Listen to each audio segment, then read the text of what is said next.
Antalya's beaches have always attracted Russian tourists. But since Russia's full-scale invasion of Ukraine, around 50,000 Russians made this Turkish beach resort their new home. They have turned Antalya into somewhat of a mini Moscow, with Russian shops, schools, and even a theatre where children perform in Russian. Andrei fled Russia because of the war. He founded this place to help others like him stay connected to their roots despite being in exile. But attendance at his theatre is now dropping, as Turkish authorities have stopped renewing residency permits to the many Russians here. It seems that suddenly officials woke up and decided that all Russians had to be kicked out. Everyone, without exception, is being rejected and leaving. Laws in Turkey change frequently. We're uncertain about what the future holds for us. For now, we're here legally, but anything could happen.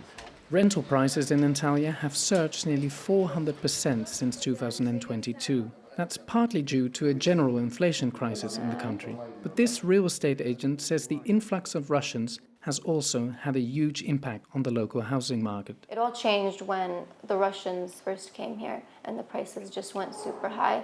The economy since then has just been like steady increasing with all the prices for everything.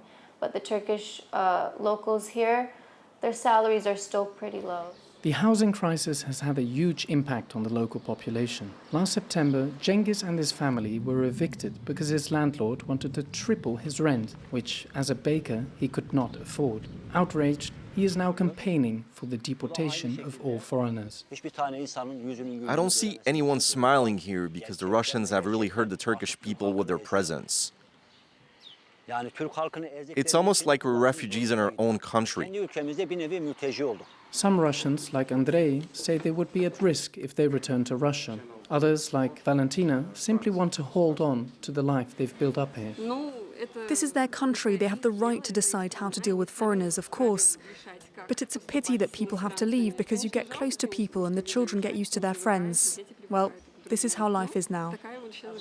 For dozens of Russians each day, exile on the Turkish Riviera is coming to an end.